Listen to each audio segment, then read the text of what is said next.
What is going on, everyone? Welcome to this week's Pardon the Disruption, where I guarantee you're in for a treat this week. I'm your host, Matthew Potter. I'm your short sale king, hedge fund connection, and I'm also co-founder of the Family Tree over at Real Broker. If you need help with any of those parts of your business, go ahead and reach out to me. Real quick, before we go any further, I'm going to go ahead and give a shout out to our sponsor, Tony Javier with 10X TV. That's tvwithtony.com. If you're looking to make an imprint in your market, go ahead and reach out to him and get yourself on TV. Real quick, for those that are new and just tuning in, I'm going to give you a breakdown of how we do things around here. There are going to be a total of 6 questions. Out of those 6 questions, 5 are pre-planned. The last one comes from our audience, so feel free to go ahead and get into the YouTube chat. Go ahead and give us your message there.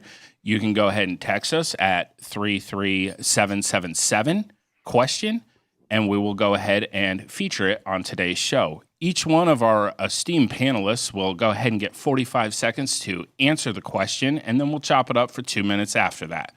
We're going to go ahead and dive into introductions today. We're going to start off with our reigning champion coming to us from Texas, RJ Bates III. Very excited for today's episode. It's by far the best panel we've ever had. We have no Chris Jefferson, no Eric Brewer, and no Pace Morby. It's super exciting, and I'm just excited to hear all the wisdom that's shared today. Thank you so much, RJ. Glad to see you could check in from your lake house Airbnb there. We're really happy to have you here. Next up, we have Steve Trang. Go ahead and introduce yourself. Hey, what's going on, everybody? Steve Trang, Real Estate Disruptors. If today's show is anything like the text message conversation we had earlier today, it's going to be highly offensive. We'll see if we can maintain this level of effort. I was worried about RJ showing up because he was mistreated a little bit during that text message. So looking forward to today's show. Absolutely. Today's show is going to be a great one. Next up, we have Leon. Don't forget the G Barnes. Go ahead and introduce yourself, boss. What's up, everyone? Leon G. Barnes. And I am wondering, did we have a PTD coronation while I was gone? I mean, Matt just called himself the king.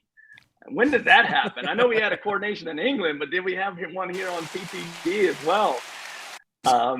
I too have a new title. Get this, Steve and RJ. I am now the VP of membership for the Collective Genius. So vice president of membership for the Collective Genius, also a real estate investor. Excited to be here. One of those esteemed members of our Collective Genius family. I want to give a shout out. I know he's not here today.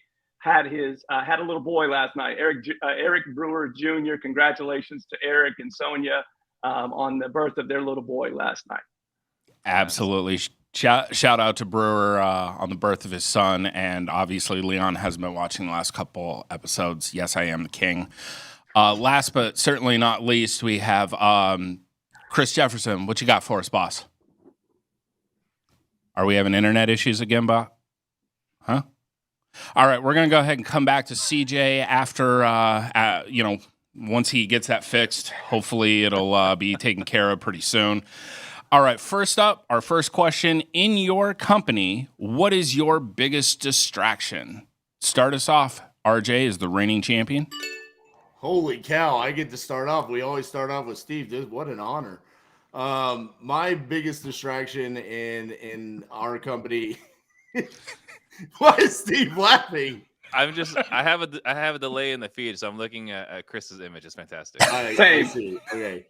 So our biggest distraction is, honestly, we've been talking about this for a while, has been delays in closings and the distraction that causes within our marketing efforts, locking up new deals or selling new deals. So whether that's, like we talked a couple of weeks ago about land deals, we ran into 3 or 4 fraudulent sellers that strung out like our attention from other things inside of our business, with title delays where we're tracking down affidavit of heirships, things like that. That's part of the processes that we're trying to tighten up where we stay focused on the daily tasks that keep moving the needle forward. I think that has been an issue over the probably couple of years that we've really been trying to solve. And I think it's something that a lot of wholesalers struggle with. Very good insight, RJ. I'm sorry to hear that you're going through that. Next up, Steve, what about you? Kind of continuation of last week's answer. The greatest source of distraction is myself. I already have some level of shiny object syndrome. Being in the space of having a podcast and being super connected and having basically the top operators all across the country in your phone, you have no shortages of ideas. Hey, Steve, I want to run this by you. Hey, Steve, do you want to do this? I was just talking before the show, right, about starting a hedge fund, right? Like, we're having some serious conversations about this. So the greatest source of distraction is without a doubt me. And I don't know exactly how to fix that. I would definitely agree with that. Like, Thank you. 1,000%. Absolutely. All right, Leon, what about you? What is your biggest distraction in your company? This is a really good question for this show because there are a lot of real estate investors that are going through this right now. To Steve's point and RJ's point, they're that shiny object syndrome that real estate investors, all of us have. For me, it's chasing objects, chasing new advertising methods, chasing new business opportunities. Like Steve, I'm in a community of over 300 of the nation's highest caliber real estate investors. I've got friends like RJ that call me with deals when he's doing 50 deals in 50 states. And so I try to stay with our core focus and what we know works. And if I get distracted and outside of that, that's usually when I get into trouble within the business. Now, I'm not saying don't try new things, but from a distraction standpoint, I know what works for us. It's tried and true, and I try to stay laser focused on that. And I think that's the key for most real estate investors, no matter where you are in your business. So I want to just say real quick, I mean, that's awesome that RJ is calling Leon about deals. So there's only one person RJ is not calling, and it's Eric. So far, he is the only one I haven't called. Go ahead, I will RJ. say, on the note with both of y'all's Hey, answers. guys, real quick. Are we not going to let CJ go? Sorry. CJ, what's your biggest distraction in business, boss? All right, we're going to go ahead and come back to CJ. He's clearly working on some internet issues there. All right, guys, go ahead and chop it up. RJ, where were you? Yeah, he's got to get that RAM, right? My thing is like to Leon and Steve's point where, you're connected and you have that shiny object syndrome. I feel like there's at least a solution there where it's like, okay, we're just going to stay laser focused on what we're doing right now. My issue is to my answer is when you're laser focused on what you're doing and then there's distractions within that come into your business. That's where it's like, okay, when do you cut the cord? When do you say, hey, we're cutting this deal because it's distracted 5 people in the organization for 5 hours today? That's where I look back and I go, holy cow, 5 months through the year, we've had 10 deals like that have just sucked up so much of the organization's time. That's where I struggle with understanding when are you supposed to just walk away from a deal that distracts you. RJ, I think that the answer lies in time, right? Lessons have to be learned on deals that may be different than what your core focus is. And I think it's hard to know when to hit the eject button until you've done, you have a core team that is really good at doing specific types of deals. And if you see that you get more of those type of distraction deals, then maybe you understand and know that I might need to bring on a team that just deals with these hairy issue type of contracts, right? I think time dictates that. And your return on investment, you don't know those things until you go through the trials and tribulations. We got a question coming up, with teams losing and there's trials and tribulations that have to come with these things. And eventually you figure it out because you're successful for a reason. You figure out this is an opportunity because we have so many of these. Yeah, and I think going back to your question, RJ, I think it comes down to like, what do we see as the potential return and how much more work is going to be involved, right? Because one of the things that's really hard is when we start counting the money, or we were to consider how much time we put into it. Those things cannot be part of the consideration, right? But if you look at like what is going to be the potential payoff, and then what's the amount of investment, time, effort, energy, and all that moving forward, I think that's how you have to make that decision.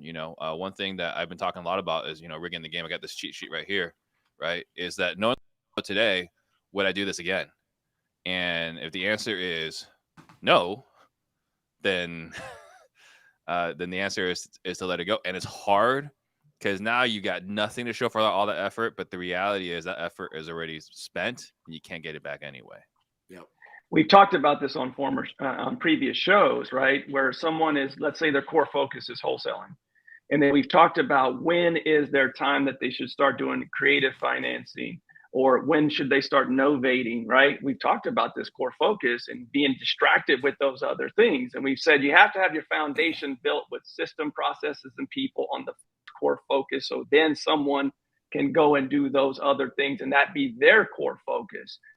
Those things only come in time, and the opportunities you start to see more come your way. Then, to RJ's point, then to make that transition that maybe that is now part of your core focus. Yeah. And so my issue is a little bit different. Sorry, Matt. My issue is a little bit different. No problem. You're welcome. So, you look at the book Profit First, right? And you talk about like the guy that's like a painter or a handyman, right? And he talks about like, okay, well, I can just do this roofing job real quick. Oh, and I could just do this cutting down the tree thing real quick, right? Those are the hardest struggles for me personally. So I know it's a little bit different, but like for everyone that's listening, these are the things that are going to happen as you start getting more success and creating more relationships. Yes, as someone who's firsthand experience of watching Steve go through shiny object syndrome, I can definitely attest to that. That being said, that round, I'm loving that Leon G. Barnes is informing us yet again. We're going to go ahead and give the point to Leon. Hey, crowd goes wild. CJ, great insight as always. Love you. Was that the 100,000 people in RJ's image? Exactly. All right. Next up, I'm excited for this question and for you guys' input on this. What has been your most costly misstep in your real estate career thus far? And has it been monetary or was it like a personnel issue? Start us off, Leon. So this is a good question to follow up, core focus and distractions, because this was actually part of my core focus. And I am absolutely kicking myself because being from Kansas originally, we have an old saying a lot of farmers have is that you have to make hay when the sun is shining. And I am really kicking myself as an owner of a real estate investing business that I did not double down between 2019 and 2022 on doing more deals. Appreciation continued to go up. Inventory was continued to be low. And I cost our business millions because I wasn't aggressive enough. So it is financial, but it's also growth. It's the scale of the business could have been a little bit bigger. The doors that we own could have been more. And sometimes I think we look back and we have hindsight and we realize, at the time, it didn't seem like a mistake. But to me, looking back, cost myself some money by not being more aggressive in that a very aggressive marketplace. Very nice. Very nice. All right. Next up, RJ, what about you? Yeah, I'm going to go with personnel, and I'm just going to put the onus on myself. This was 2018, 2019. I made poor decisions, and I was not a good enough leader during those times because I thought because I was good at certain aspects of the business. So things that I did inside of the business, because I was good at that, that meant that we could be aggressive, to Leon's point, inside of the marketplace to try to go make those millions. But I wasn't a good leader. I wasn't setting the business up for success. And that's what cost us the opportunity. We literally, I can go back and look at one point in time, we owned over $30 million worth of real estate that, looking back at it, the vast majority of that we sold at either a break even or a loss. And that's how poor I was during that time. So personnel wise, it was me. I was the problem. Like that deep dive there, RJ. I appreciate it. All right, Steve, what about you? I want to start off with a shout out to RJ and him using Taylor Swift's lines, right? Quoting T Swift in the show. So first, awesome there. Second, I would say the biggest mistake I made is mindset, right? And it resulting in money. I looked at money as a cost. Right? I looked at things as costs. And because I looked at items as cost, I wouldn't pay for it. And so I've shared this story before. Going back when I was first getting into real estate, I would go to the local RIA, ASRIA, and see that hard money was 18%. I was like, what kind of idiot would ever pay 18% interest? The amount of houses I could have bought for $30,000, $40,000, $50,000 back then that are worth $300,000, $400,000, $500,000 today, countless, right? So I looked at borrowing money as a cost, not as an investment. It would have been cash flow on day one, even at 18%. The second thing, I thought coaches were scams, right? Like, why would anyone ever do this? So I wouldn't invest in a coach, right? I didn't believe that was an investment. I believe that was a cost. So as a result, I wasted 5 years trying to figure all this out on my own. So the inability to see investments versus costs has cost me tremendously monetarily. Thank you, Steve. We appreciate that. CJ, what about you? I would say right behind that is the personnel thinking CJ would have reliable internet. I would think so as well. All right, guys, go ahead and chop it up. CJ's not going to participate in this round.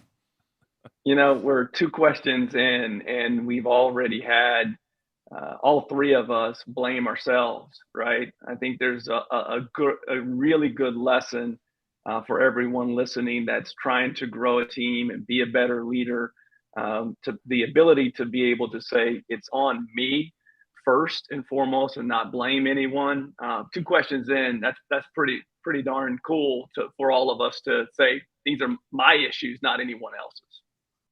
And I think we've talked about that, Leon, in the past, about that's natural for entrepreneurs to do, right? We push the boundaries until we do fail, and then it's kind of like we revert back and we learn from those lessons and then we move forward. And I think that's kind of where I'm at in my journey is, we've already reverted back and now we're pushing forward with the lessons that we learned. Steve, I'm curious in your situation, where you looked at money and you were intentionally not wanting to spend it. Are you more aggressive nowadays than you were in the past?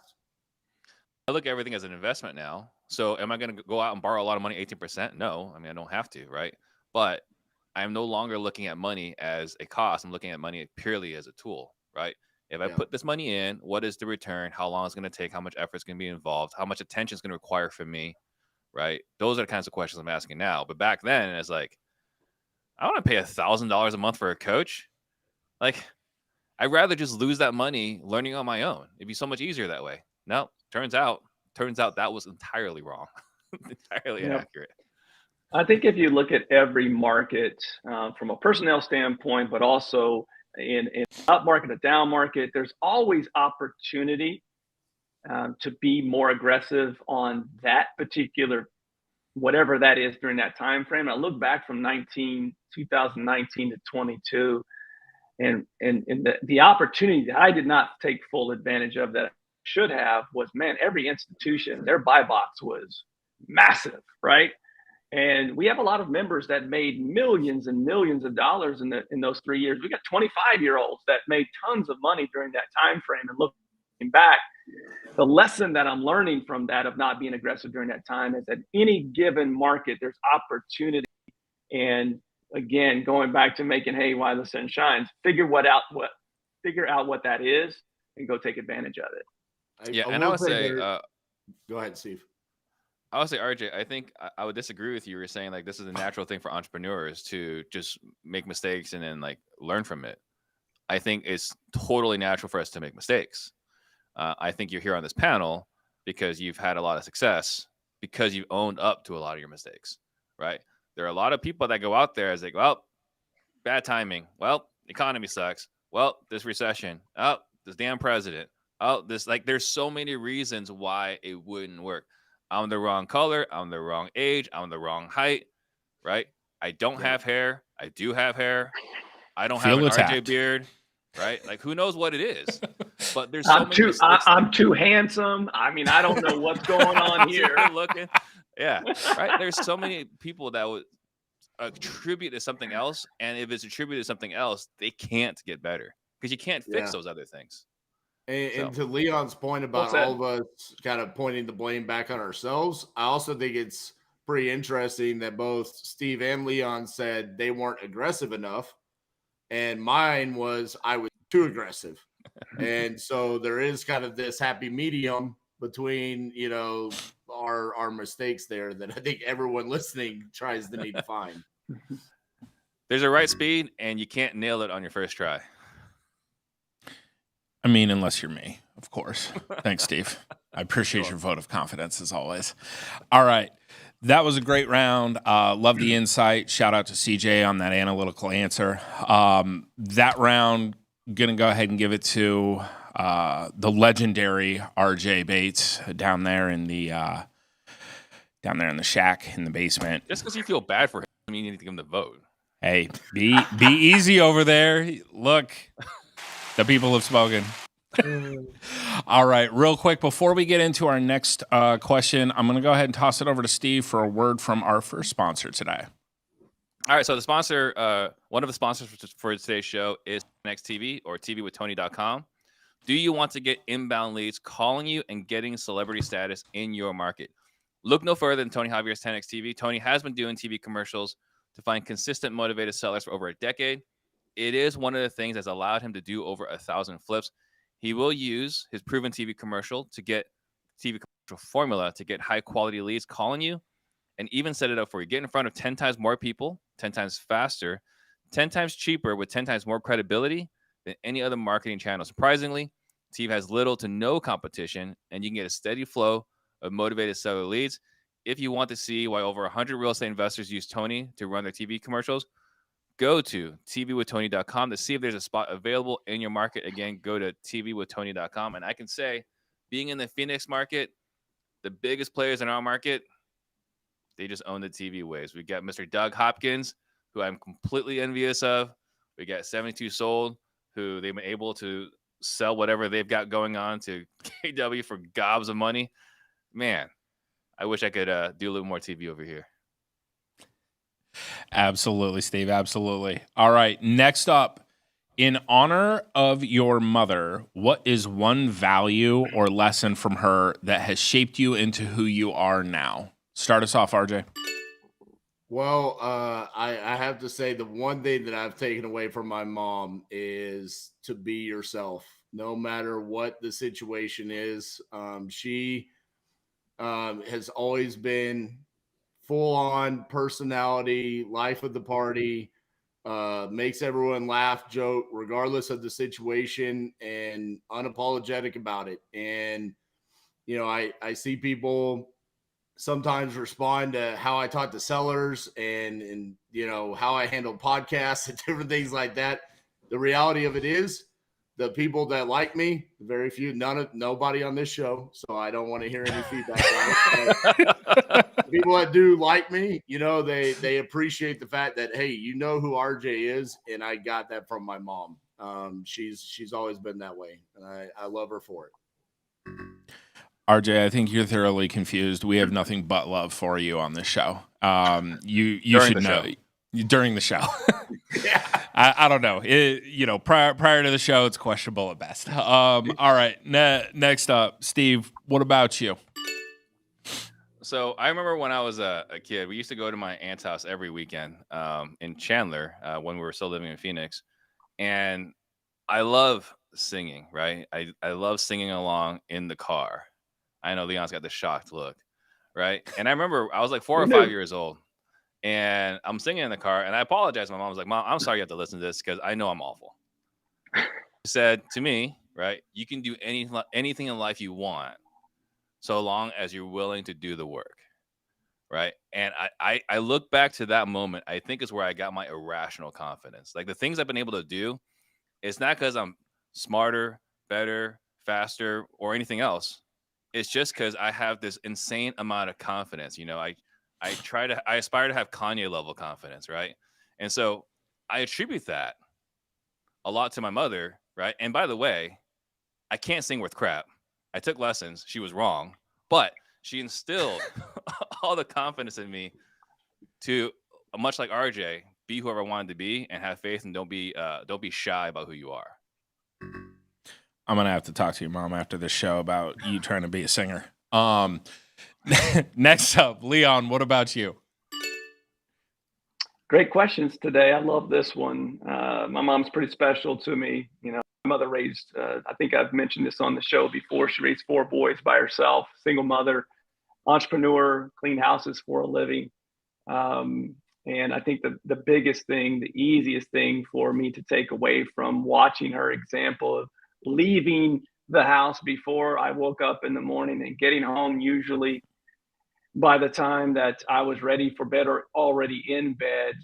It's easy. It's hard work, but I think it's too simplistic for me just to say I learned hard work from her, because any fool can work hard. Ultimately, the amount of pride and customer service that she provided to be the best, to continue to gain, new customers, and that her current customers were always referring her. I'm at where I'm at today because of that example that she set. And I look back at now being a father of 2 boys, with a mom and a dad raising them. And I'm amazed. Things were a little different in the 70s and the 80s, I guess, but I'm amazed how she was able to do that. But I just don't want to gloss over that customer service and taking pride at, no matter what you're doing, even cleaning people's houses, that you can take pride in it and work hard and continue to do, you do that and you'll be successful in any line of work that you choose. Such a great lesson. I wish someone could teach that to RJ. Taking pride. That was heartwarming there, Leon. But more importantly, I want to go back to Steve singing. Okay. So there's a band called the Avenged Sevenfold. They're a metal band, and they came out with a single like a month and a half ago, and everyone freaked out because the singer didn't sound right. His voice had changed, and after the single being out for 2 weeks, the band announced it's not actually us. Google reached out to us and said, "Can our AI platform create an Avenged Sevenfold single?" So what I want to know is, can AI do a 50 Cent song in the tune of Steve Trang? Like, can we take enough from the Pardon the Disruption podcast and make him into 50 Cent? I feel this needs to happen immediately. Steve? I would say if you talk to Paul Walken, he is the guy over at Town Square, one of the co-founders. I've had conversations with him, and if anyone was able to do it, Paul would be the guy. Yeah, he has figured out how to upload your calls and have AI more or less sound like how you would sound on the phone. So if there's a guy, it'll be Paul now. If you want to do the deep fake with the video, that's a whole different thing. But the audio, I think Paul's your guy. Steve, here's the thing. It's not spending money, okay? It's an investment. You need to do. You show me where the ROI is. You show me where the returns are, and we'll have that conversation. Steve, you're going to go viral off that. You already know that, right? Exactly. That's what I'm saying. It's There's your investment. CJ, thoughts? No. Okay. Typical. So somebody's going to get Comcast on the phone for us. All right. Absolutely love that round. Love everybody's answers. I mean, I'm not going to lie. This one is difficult. I'm going to go ahead and give it to Steve. And the main reason why is I have appreciated and honestly benefited from his belief that he can do anything and, bringing me along for the ride. And also I'm looking forward to, the 50 Cent, Wu Trang AI song coming out soon. We're going to go ahead and hop on that one. Don't forget the Kanye confidence. He's got that too. You got to make sure that's in there as well. I think that's the first time Kanye has been dropped on the show, at least in that manner. You'll never have to worry about the Kanye level of confidence. If we can get that track done by, I'm going to be a CG Select on May 22nd speaking, right? That's correct. Yeah. So if we can have that track done, I would like that to be my intro song, Leon. Yep. 100%. I'll make that happen for sure on our side. Steve, just be careful because you know what comes after Kanye confidence, right? Kanye crazy. Kanye crazy. You got that right. I mean, he seems to be sleeping okay. he's doing all right. All right. Next up, for the basketball fans here, we have with the Milwaukee Bucks firing of Mike Budenholzer, when is the right time to replace an underperforming manager? Go ahead and start us off, Steve. Hey, I want to say I'm shocked that he got let go. I mean, it didn't seem like there was a lot of grace. I don't know. He did have a super team. But I would say if they fail to consistently achieve desired outcomes, and don't own it, right? Like if they're giving it their all, they're applying their effort and they are doing their best and they're coachable, as long as they've got those things, I'm good riding them, right? Because we're going to get better. It's when they have this, we see this I am him, Austin Reeves thing going on, right? Once you feel like you've arrived and you don't need to get better and like, hey, these are the results. The results speak for themselves. At that point, you're gone, right? At the moment, you're no longer taking ownership. You're not coachable. You're not trying to get better. For me, you're out. So as long as you're coachable and trying to get better, owning it, I'm not replacing that person. Okay. All right, Leon, what about you? What are your thoughts on this untimely firing? This is where it goes back to us as leaders, right? If we have set proper expectations and we have given proper training with the policies, the procedures, the standards that we expect over a set amount of time, and that set amount of time I think varies depending upon level. Executive level like a CEO or a sales manager, I think each one varies the set of time. But if expectations are not met and you do not see improvement with, again, those proper expectations set and proper training given, and to Steve's point, someone willing to take that training, if over time we don't meet those numbers, doesn't mean that they're a bad person. It just means they can't work here, right? That's it. It doesn't mean that they can't work for someone else and achieve results, but for our expectations, they just weren't met. And I'm not surprised, Steve, that Budenholzer was let go because the owner wanted to fire him before they won the championship. And he just happened to win a championship that year, and it gave him an extra year or two with the organization. So that comes back again to us.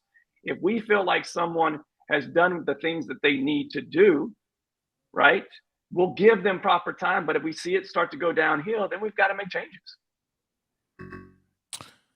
Very good insight as always, Leon. You are always prepared for the show. We love when you bring the varsity energy to the table. We do appreciate it.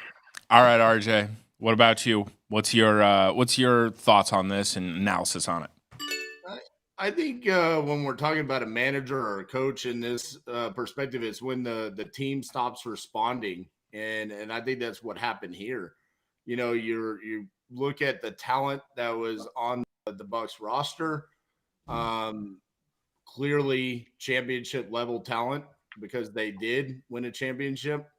To get bounced in the first round by a subpar talented team like the Heat, I think the time was time for it to happen because the team wasn't responding to them, because it wasn't even close, to be honest with you. It was a landslide in most of the games. And I think as the owner or the general manager of the organization, you have to look and say the team members, the talent is not responding to the manager's voice, the coach's voice anymore.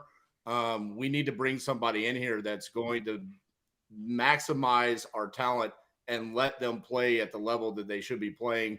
I think that's why it was time to go. And I think it's the same thing inside of business. If the manager's not getting the results from the talent and the tools that are available to them, then they need to go. And I think if you look at this, right, like it was wait, Steve, Hey, you gotta wait for CJ. Well, we're all CJ. on the way for CJ. So if you look at it's 2 years, right, for the Bucks. For us, that's 8 quarters. Yeah. Because for us as business owners, we don't look at it a year-by-year basis. We look at it quarter-by-quarter basis. At least I think that's how most organizations run, quarter-by-quarter. So, like, yeah, it was 8 quarters of failing. It would be a different situation, but it was 2 seasons. I don't know. I don't pay as much attention to, like, the actual Bucks plays and this and that. I don't think I even watch. You don't need to. You don't need to. It's not an X's and O's things necessarily. Yeah. I mean, what it is, it goes back to RJ's point. You know, and this is relatable to business for sure. He lost the locker room, right? That's what you hear. They lost the locker room because the message falls on deaf ears. And look, they won a championship, and maybe coach stopped doing the things that he did before they got the championship with the same intensity. Look, there are 3 of the last 4 champions. The coaches are gone, right? The only one that's left is Steve Kerr, right? So especially at the professional basketball level, man, you every 4 or 5 years, it's not like it used to be where a guy could stay for a long period of time. And I think that applies to business. When I was in corporate America for 11 years, usually managers either leveled up or leveled out after a 3-4 year time frame because they want fresh voices, new energy to motivate salespeople or people on the team. So I do think they're relatable, and losing the locker room is something that's very very common. Yeah, and I'm catching up to speed here, so I appreciate Leon always being the most informed. So you were saying the owner wanted to fire the coach prior. That's rumor, right? Then this kind of sounds like the Jerry's, right, in Chicago, where like they wanted to like rebuild the team. And like, at what point are you harming the team because of the way you're treating members of the team, right? Like, if all the players know that the coach is going to get fired, why would you ever listen to that coach, right? I think that might start at a higher level. And that's the hard part. It's a reverse of the Jerry's, because Jerry, the general manager in Chicago, wanted to make the changes. The owner was okay with it, but really didn't care. In this particular case, the general manager wanted to keep Mike. And this, again, relates to business, right? You have an owner and maybe a COO, and they're not on the same page. It can affect how the team responds. And you're right. If, dead man walking, that's not going to help either. So if they don't win that championship, the rumor was, and this is pretty good sources, that he was going to get let go. And so there wasn't that rumor this year, though. I mean, no one said they were the 1 seed. No one said they were. He was. I think getting RJ probably understands this better than anybody else, because he gets to see Jerry Jones undercut everybody in the organization every single year. Yeah, goes back to leadership, right? And here's the thing. I mean, on that level, you're the number 1 seed coming in, and you lose 4-1. I mean, I think that's where it's like, yo, what happened? Like, we made it to the moment of truth, and it wasn't even competitive in some games. I mean, losing by 20 plus points, you're looking at this coach who's supposed to be the difference maker for you, calling timeouts when you're down 12, and the next timeout's called, you're down 22. I mean, if you're the general manager, you're sitting there going, yo, clearly but Giannis got hurt. Well, he was hurt, but he was still in the game. And that, a 70% Giannis still should have been able to get them to the Eastern Conference Finals and not lose to a play-in team. I'm worried about RJ's skull. I mean, that eye roll is pretty hard. Going back to what I originally said, though, expectations were not met, right? And so a move was made. This is, again, going back to, business. It's relatable. If expectations are not set over a period or made over a period of time, you have to make a move. This is why I love the NBA right here. One player gets hurt on a number 1 seed, and it's like, it's acceptable for them to lose 4-1. Their star player got hurt. Oh my God. He was still in the games. Get out of here. Wow. There's a little bit of animosity there when discussing the NBA, RJ. I can feel Let's it. talk about a real sport next. I don't know why right. hockey guy has to hate basketball guy and basketball guy. I has love to hate basketball. hockey It's guy. NBA. I like both sports. No one hates I don't have hockey. to hate. No one hates hockey. We just don't talk about it because it's insignificant. Oh my God. Oh man, this is amazing. Look, I need to point something out to everybody. Without even participating, Jefferson is getting 25% of the votes in the chat. I need you guys to be aware of that. It says something about us. I guess, like, man, he's smoking Steve and Leon, and I'm just absolutely, I'm shocked here. Hey, that shout out that to means CJ and his bank account. shout out to CJ and his underperforming internet. All right, that go round. I love everybody's insight on this. I love when you guys chop it up on basketball. RJ getting a little salty over here. That's all right. We're bringing figure skating next. Leon, you're going to go ahead and get the point that round. The people are thrilled that Leon G. Barnes is here. All right, next up. Actually, real quick, before we get to our fifth question of the day, I'm going to toss it over to Steve for a important announcement from one of our other sponsors. Yeah, so if you guys have been seeing what we've been talking about on social media, we are launching something big. It's going to be coming up on May 17th.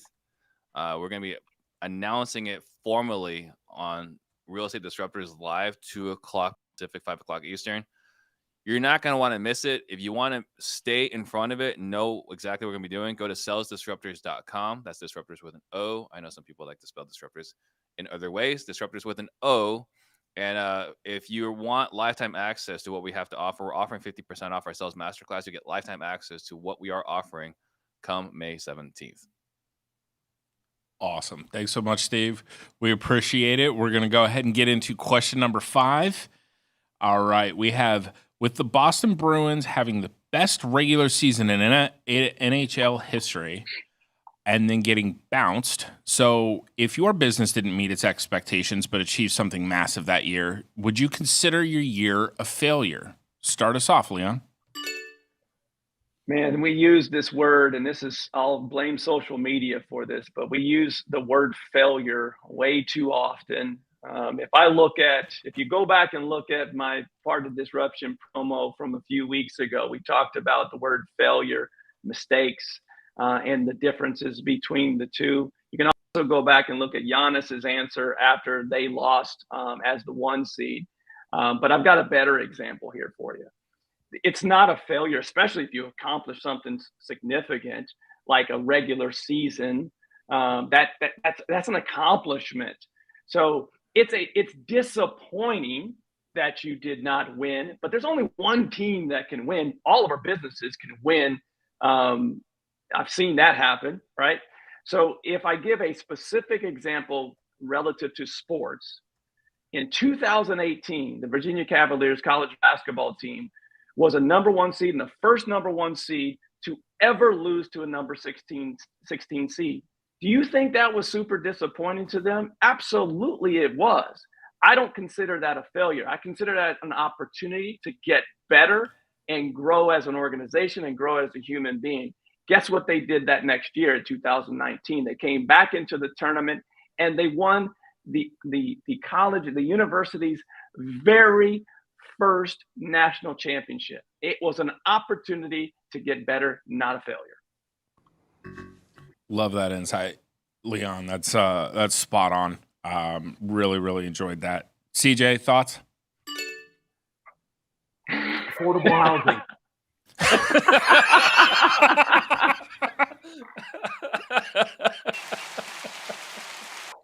Great answer, CJ. All right, we're gonna go ahead and skip over CJ. He still has some internet issues going on there. All right, RJ, what are your thoughts on the Bruins season? So I think this is funny because it's looking at the entire picture and saying it can be considered a failure. But as business owners, as teams, as organizations, we always say we're going to take it one game at a time, one step at a time, one contract at a time, whatever. And in this case, they did something that's never been done in so many decades of the NHL that no matter what, moving forward, they'll always be considered one of the best teams ever. And did they fail in the playoff round against the Florida Panthers? Yes. But regular season wise, no. And to Leon's point, I think sometimes we look at that last end result and we choose on whether or not it was a success or failure based off of that, where along the way, there were so many great moments. There were so many victories along the way. I think it was disappointing for sure. And moving forward, it'll be interesting to see, because the difference between Boston and Virginia is Boston was an aged team. Their team's not going to look the same. They're going to lose a lot of their veterans. So this was disappointing because I don't think they'll be able to replicate it in the future. But I think ultimately they know that they did something special that might not ever be replicated in the NHL. Deep insight from RJ over there. We appreciate it. Definitely an age team. Good point on that. Steve, what about you? What are your thoughts? Season was a failure. I think, like you started with one thing, right? Like you eat well, you sleep well, you don't put bad things in your body. You're dedicating everything for one thing, which is to pick up the whatever cup it is. Stanley Cup, right? To hoist the cup, right? Like that's what you're doing. The whole season, everything is for this one moment. Now, you look back next year, 2 years, 5 years, when you got your grandkids on your lap, yes, you can look back and like, man, we had an incredible moment. We had an incredible run. We had an incredible season. Things were great. And you can look back at it with fond memories because, time does heal wounds. But we all sacrifice, not us, the athletes sacrifice for a whole season for one objective, and they failed to meet the objective. Now, going back to our business is the exact opposite, right? Like we want to celebrate as many wins as possible as an organization, right? Because in our organizations, we've got to do a few different things. A, be fully aware that we don't have it all figured out. B, there are going to be challenges that pop up that didn't come up in our quarterly or annual planning. And for morale reasons, right, we have to celebrate the wins. So there are all sorts of reasons to celebrate the wins as a business, but as a sports organization, I think everything rides and falls with the with whether you win the championship or not, particularly with such high expectations. I think we have to be careful. We have to be careful with that. Failure is that wasn't a word that growing up as a kid that was used around me, meaning that any coach I ever played for, any mentor from a business standpoint or university, we will have losses, no doubt. We will have mistakes. We will have challenges. But man, that word is so loosely thrown around that I don't think that you can look at every loss or every season as failure. There's so many opportunities to grow from the challenges that we have. And the question specifically said that you had a significant achievement. If we're relating this back to business, there's zero failure with that. You didn't accomplish your goals, but you still accomplished a lot. When you base everything off of winning a championship, like I'm a New England Patriots fan. That season that we went undefeated in the regular season. As a fan, yeah, I'm a fan. As a fan, that was the greatest season ever. Every game was so important. And yeah, it was heartbreaking when the Patriots lost in the Super Bowl, but I still remember those games. But the years where we won Super Bowls, 14-2 in the regular season, 13-3, things like that, those are great. But that undefeated regular season is still such a memorable moment. And as a Boston Bruins team member, I think, like you said, 20 years from now, they'll look back and say, we were legitimately one of the best teams in the regular season of all time. I think many that's rings? something that you can't ever take away from them. How many rings did they get from that 18-1 season? None. So I want to go back to Leon's Now- point, though, because what Leon said a moment ago is when we say failure, it has a severely negative connotation to it. Mm-hmm. And I think that is the problem here, right? But at the end of the year, is this what we set ourselves out for? No. And were there lessons learned along the way? Absolutely. But I would say it's a failure, but I wouldn't say that, like you're horrible humans, like you don't deserve whatever. Like, I think the failure part has a much stronger negative connotation. And that's where I think we're saying like, it's not as bad as how we associate with the word failure. Absolutely. I do agree with that. But I will say that, high achievers use words like that because I can guarantee you that Tom Brady, that 18-1 season for him was a failure, right? So I just think that we use it so loosely when it comes to people not winning championships. Like Charles Barkley is one of my favorite players of all time, had a very successful career and even better career in television, probably one of the most influential broadcasters in sports, if not the most influential. That guy's had a very successful career. Just because he doesn't have a ring does not mean that he's a failure. As a Suns fan, I agree. I mean, he did fail to win a championship, though. All right. So that he's was a won great in life. Oh no, Chuck's definitely won in life. life. Yeah, he's doing all right. No, nobody, Chuck's not struggling. All right. So I'm looking at this one. Ironically enough, like, I don't know. I went to the chat and CJ won that round. That's weird. No. All things considered on this round, I absolutely hate to do this to RJ because I know he's a huge hockey fan, but Leon's going to win that round just from the aspect of, failures. I'm sorry, what? Because he talked about basketball. That's why he wins. Because he was more informed. Hey, yes, because Matt, he was. Matt, can you do me a favor? On that little board you got over there, you got a bell. Can you ring it for me? Let me see what I got going on. You got a bell? No, that one's not quite a bell. RJ, you had a great regular season, right? You just weren't ready for this round. Steve should win just for that. There we go. All right. So I could save my school. Wow. Absolutely outstanding. All right. Are you guys ready for this? For question number 6? This is what it's all going to ride on right here. If the U.S. defaults on its loan debt, what do you think that's going to do? How's it going to affect real estate and business? Go ahead and start us off, Leon. This is something that we continue to talk about. What if this happens, if that happens, interest rates are here, interest rates are there.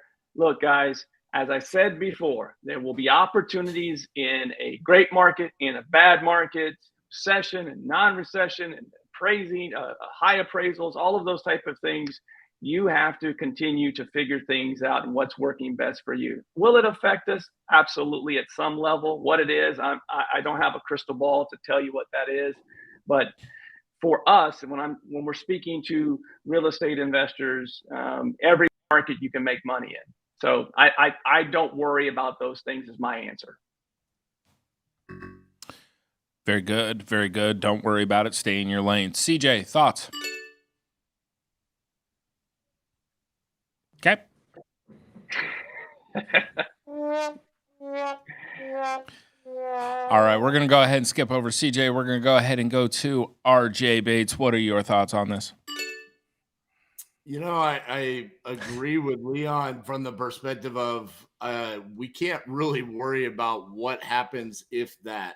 We're more about reacting as it's happening, and I think there's always going to be opportunities for us, but realistically, I think we need to be prepared for, I don't want to call it doomsday, but very negative times coming forward because we have been in such a a big rise of appreciation and everything that's been looking positive as real estate investors. I think at some level we do need to be prepared for something that's going to happen that's going to significantly slow down or impact our ability to have deals or to have buyers. But to Leon's point, there's still a pivot. People are always going to need houses to live, to rent, to something. And if we become the people that provide seller financing or something along those lines, there'll be a solution, but be prepared for those moments. And if this is the reason why, then it is what it is. Very good, very good. Have that conversation this morning. Be in a industry where the need is never going to go away. Housing, healthcare, things of that nature. Steve, what about you? So I'm feeling pretty good about myself because neither of them answered the question. So I feel like I'm going to get this by default. So we've never had this happen before. We've never had it, right? Like this is what they keep saying. We've never had a debt default with our national debt. With that being said, I don't see how much worse it can get, right? Like the feds are going crazy. We've had the bank failures. What are we going to lose our currency to, right? Russia, they can't even like defeat a small country. China, who's built on a bubble, right? Like, what are the other options? So if we're talking about like what's going to happen to the U.S. dollar, could it lose its value? A little bit, but we're going to go to the euro. Like they don't have their stuff figured out. So it's going to be an impact, but I don't think it's going to be as bad as what the media says it's going to be, right? Not because we're hurting our credit, but because our credit already sucks. So we're going from like a 680 to a 660. I don't think it's going to hurt. I don't think it's going to affect business or real estate that much. I think to mine, and well, I'll speak for Leon since he doesn't want to talk. But I think our point was, regardless, I think what is this 2-on-1? Regardless, as real estate investors, if this is what impacts us or impacts real estate investing, there's still the need and there's still the opportunity for us to survive. I think that's kind of one of the many things that drew us to this industry. So listen, on this kind of stuff, I kind of laugh about it because it's just this revolving door of what's going to be the thing that causes doomsday. What's next? It's like, all right, Can we just go ahead and let it happen? Like, go ahead, default. Let's see what happens. What's next? So the reason I said that these are the type of things that we've discussed before, something's coming. We have prepared. If you've listened, if you've been a viewer of this show, we've prepared you for doomsday. Like, continue to understand what's going on. Be informed. Understand each week what's going on in the marketplace, and adjust to it. We're not saying put your head in the sand, but to Steve's point earlier of saying this has never happened. You know how many times I've heard this in my lifetime? At least 3 in my lifetime, and I've yet to hit 50. So it's something that is it's been talked about before. They will figure it out more than likely. And to RJ's point, I do think we have not hit bottom yet. There is tougher times that will come in the next 12 to 24 months, more than likely. As an industry, we will figure it out, because if you deal in affordable housing, like my core focus, I'm going to have a product to either rent or sell. I've noticed there's a common trait with PTD. Every episode, we have to talk about some NBA drama. We have to talk about the economy More interesting than shit. NHL, so it's not our fault. And then if you don't know the answer to the question, you just relate it back to basketball and you win. Great answer, great insight. So why don't you do that? Yes, if you know the formula, smart guy, figure it out. I mean, you did it. You did it last week, RJ, and you won, bro. So, like, what do you want? All you have to do is say Kevin Garnett, Kevin Durant, Kyrie Irving. Get those involved in your answer, you win. Easy as that. Yeah, let's talk about how the debt default is going to affect the NBA playoffs. Like, seriously, guys, how many times, and just seriously, how many times do you remember this in your lifetime where this has been talked about, where, we're going to default as a country? At least 3 times? 4 times? At least 3 times, but we haven't had someone as special Old. as our current president. Right. So I think that That's but I RJ's do remember- guy. Huh? That's RJ's guy. I know. RJ voted for him. I was shocked when he sent me a picture of his ballot. Wow. And Shout so, out to RJ. but there have been other incidents where, like, this has never happened before. This has to do with, like, financing stuff. This has never happened before. If this happens, all these bad things would happen. And they did, right? We're talking about, like, Matt, you remember when they took away down payment assistance for FHA? Yes. Right? Like, that affected things, right? Like, no, that won't happen. It's never happened before. And they did it. And it affected real estate, right? And then they talked about, well, we've never, ever taken away the interest write-off for homes. It's going to affect real estate. That didn't really affect real estate. But, like, there have been so many things where, like, if this happens, this will happen. I think this is one of those things where, like, if this happens, something catastrophic will occur. I think we got such bad credit, it doesn't even matter. So here's the formula for the audience. Focus on net, not gross. Focus on net, not gross. And focus on liquid cash. You focus on those two things, everything else, no matter what the market is doing, it will work itself out. You're welcome. Absolutely. Got Mike McAllowitz over here. Leon giving us the keys to success there, but I am going to have to award that point to RJ because he finally figured out how to win on the formula. You didn't even answer the show. question. He finally figured out the We formula. looked back to basketball. Exactly, and that's why you got the point. I mean, what more do you want from me?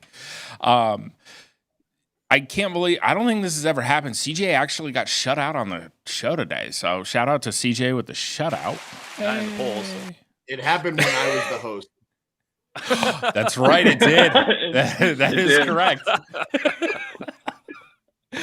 Oh, man. All right. That being said, thank you, everyone, for tuning in today and, participating in the chat. Shout out to CJ with, 24% of the vote all the time in there and absolutely crushing Steve and Leon. Leon, congratulations on winning. We are extremely happy to have the most informed panelist join us today. Thanks, Matt. Check is in the mail.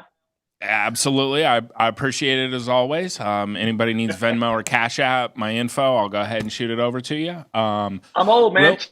Checks. It's checks. Real quick, before everybody gives their outro, just want to go ahead and give a shout out one more time to our sponsor, Tony Javier with 10X TV. That is tvwithtony.com. Go ahead and check them out for all of your TV advertisement needs. Leon, as our champion, go ahead and say bye to the people. Leon G. Barnes, your champion from this week and new VP of membership for the Collective Genius. Excited because we are 1 week away from our CG Select event where Mr. Steve Trang will be taking the main stage on the first day of that event. So we're one week from Monday here in Sarasota. And then we're 4.5 weeks away from our premier event in Clearwater Beach. So we've got a lot of good stuff coming up here. And so if you're an investor that does we now have a new product, Steve, we haven't even told you about. If you do between 10 and 1,000 deals a year, we've got a community for you now. Now 3 communities within Collective Genius. You can learn more at learnmooreaboutcg.com. Awesome. Thank you, Leon. As always, we look forward to Steve marching out to his new AI-generated theme song. CJ, you want to say bye to the people? Yeah, CJ Jefferson, coming from Richmond, Virginia, the U. Go ahead, check me out, startflippingdeals.com. You know the vibes. This is how we do it. All right, y'all. Thanks, CJ. We really shout out to my bank account. Shout out to Comcast. All right, thanks, CJ. Next up, RJ Bates. Go ahead and say bye to the people. Yeah, I got a couple of housekeeping things that I need to take care of here. A couple months ago, I just absolutely slaughtered the Lakers. I said they were absolute trash, and I take back everything I said. They look like they're on their way to winning something this year. So apologies to Anthony Davis and the Lakers. Also, I want to say congratulations to Mr. Eric Brewer. Even though we give him a hard time here, it's awesome to see healthy young boy born last night. So congratulations to them. And last, certainly not least, if you've watched this, come hop on. We're doing 50 deals, 50 days, 50 states. We're doing a lot of shit on my live. We're in day 12, right in the middle of it. All right. But so far through 12 days, or we're on the 12th day, we've sent out 41 contracts and locked up 22 deals. So come over, say hi, and check it out. Love it, RJ. Absolutely great, and love that you already went ahead and set the tone for next week, trying to get on the board with the basketball right out of the gate. Like, dude, you didn't even stutter. I love it. That's right, man. All right, Steve. Last but certainly not least, go ahead and send us off. Great show as always. I look forward to CG Select in a week and a half. We're going to be speaking on the main stage. We're going to be talking about basketball after rolling out with the 50 Cent Steve Trang, Wu Trang compilation. We do have something fun coming out, something big. Check it out. Go to salesdisruptors.com so you don't miss out. If you want lifetime access to what we're rolling out, go there now. You get half off our sales masterclass. And looking forward to seeing you guys all next week. Awesome. Thank you, everyone, for spending some time with us on Thursday. If you're rewatching this, I hope that you are having as much fun as we had conversing on it and sitting there busting CJ's chops, because that's what this show's all about. All right, everybody. We'll see you guys next week.